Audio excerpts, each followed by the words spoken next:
Welcome back again. I hope you all are doing good. In this video, we are going to learn how can we create or add a message on the Asana app. So let's get started. Once you open the Asana app, you will get this page. Go to the create option. In this, you can see message option. Click on this, and here you can see you can add the person that you want to message, and here you just have to type your message for him. So you can also add emojis if you want, and you can also format your text. You can just add a line here. You can keep it bold if you want.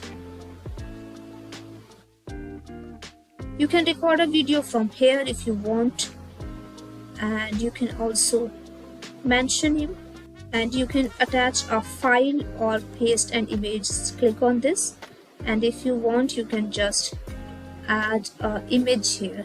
Choose an image, and you can see it is uploading here, and you can see your attached image is here, and you can just click on this send.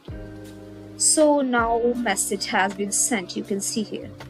So this is how you can just create, add and send message here.